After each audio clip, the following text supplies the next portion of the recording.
And yes, so hello and welcome to another edition of Sports Update Ghana. And coming up in this particular edition, well, Black Stars player that is Rahman has revealed that he believes he deserved some of the criticism that came his way when he was in the Black Stars. And we'll be hearing from Rahman in a short moment. But also, Thomas Partey has told the story of how he got his breakthrough move to play for Atletico Madrid in Spain, and all that and more. We'll be looking into that here on the channel. All you have to do right now is to subscribe if you haven't, like, share, and don't forget to leave a comment. So now let's get right into it. So Rahman, yes, he has come under so many criticism in the Black Stars due to his performance. You know, Rahman used to be one of the preferred left back players in the Black Stars, but after his serious injury in the national team that put him away for nearly 2 seasons, Rahman had struggled to find his feet, and although he tried several times to impress Ghanaian fans, it came off as a bad performance, and this drew so many criticisms to him. Well, speaking in an interview with Joy Sports, well, the player revealed that he believes that he deserves some of the criticisms that came his way because he believes his performance was not like how it used to be before due to injury. Do you think your performances deserve some of the backlash you were getting? Yes. Honestly, yes, because I mean, this is football. Like, if people criticize Cristiano Ronaldo, like, who is me? Like, you know, sometimes, of course, like, players need to be criticized. This is normal. This is football, and yes, sometimes I deserve it. I will raise my hand and say, yes, I deserve the criticism. But also sometimes I get the praises and I feel happy about it. But yeah, criticisms is 100% good in football, for me, criticisms in a way is not to bring you down. People criticizing you, like they are actually telling you, or they are actually coaching you. Because if someone is going to criticize me, maybe he will say, or maybe they will say, he's not good in defending, which means I have to improve my defending, or he's not good in crossing the ball, or he's not good in shooting. So which means I have to work on that. So the person is actually coaching me, you understand, in a way, you know. But other people will just see like, nah, maybe it's just a hate comment or something like that. But I see it as a coaching and something like to do to better myself.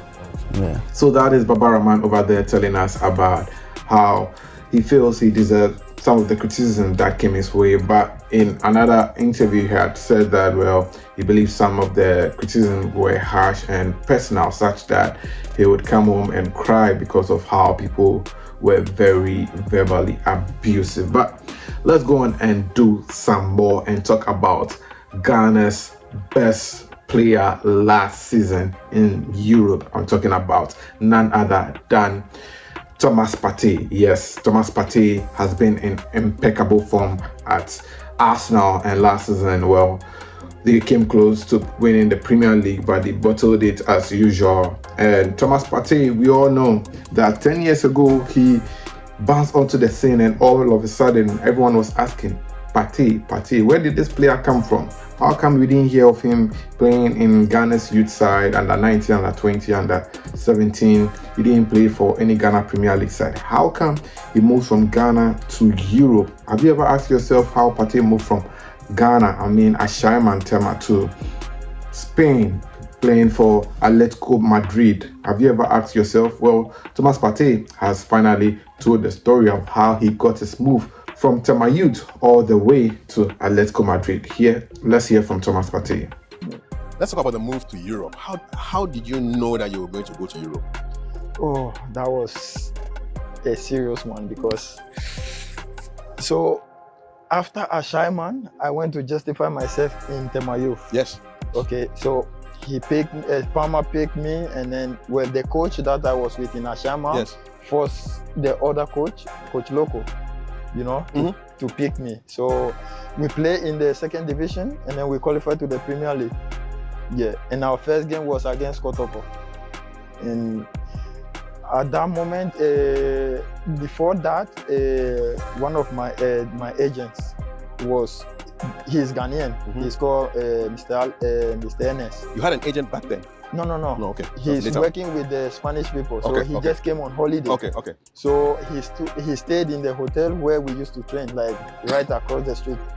And then he asked the guy who works there, like, oh, I'm looking for some players, you know. And then the guy said, oh, I have some good players, and he just get our name.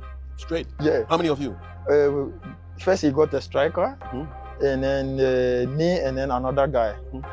But the striker was with the other side of the coach, so it was difficult to get him. Exactly. Yeah, but I was more close to that part where I'm going to Tema Youth, and I was not saying much, you know. I just want to play football. So one time I was running to go and get my money from the motorway, my father, and then he was standing in front, like eating in the restaurant right across the street, the agent. Yes. So I passed. He saw the speed I passed with. He said, no, I need that He guy. said, and then when I went to get the money, I was coming back with the same speed, and then he stopped me.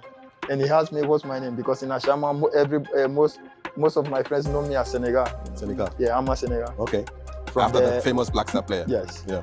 So he asked me and he said, oh, this guy in the hotel told me about you, blah, blah, blah. And I said, okay. And he asked me where I'm coming from. I said, I went to see my father. And he said, oh, your father. So I have to call my father to come back to see him.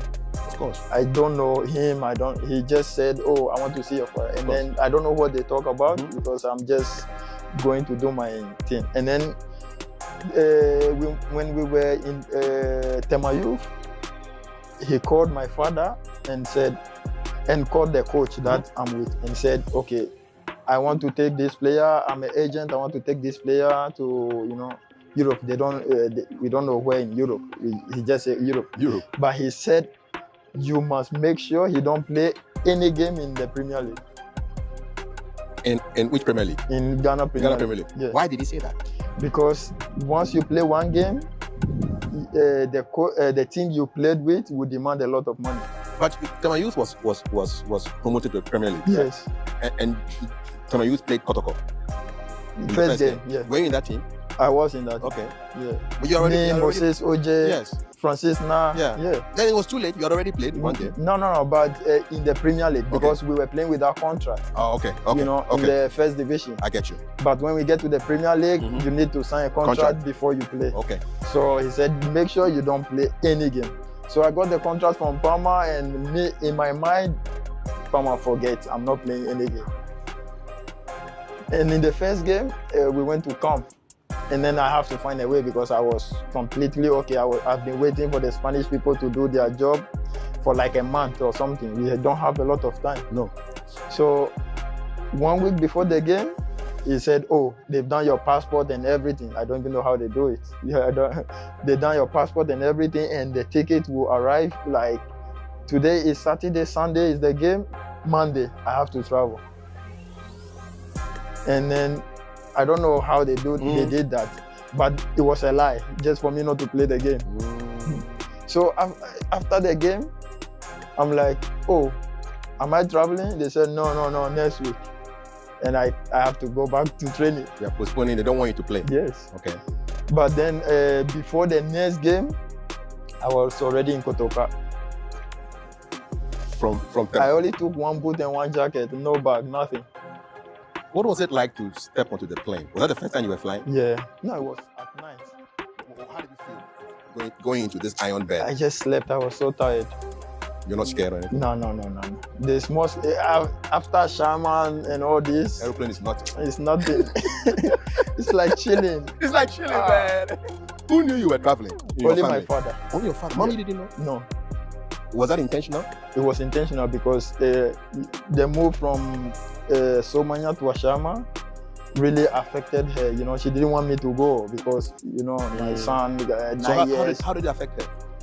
Because, well, your parents will always miss you when you are not there. So we didn't want a lot of people, and also because she's the mother, she can go and say, oh, to her sister in the village and say, oh, me bando took one should not be came. That is Thomas Partey over there telling us how he got his move to go and play for Atletico Madrid. And you can see sometimes you need some connections, you need some divine favor. Charlie, God should connect you, because if not for that man that was asked casually if he knew some good players, I don't think the recommendation, if we had went other way, Partey would be here, because I believe that recommendation is highly needed. That is why Joseph in the Bible, like when the king needed someone to interpret his dreams, someone recommended him, and that was how he moved from the prison to go to the palace. So yes, recommendation is good, and I hope that as he's begun with his foundation, he would open more doors for players that 10 years from now we could look back and say that, well, Thomas Partey was the one who gave this young boy the opportunity to go and play in Europe. But that is all for now here on the channel. Thanks for doing the watching. As usual, I'll see you on the flip side. Please subscribe.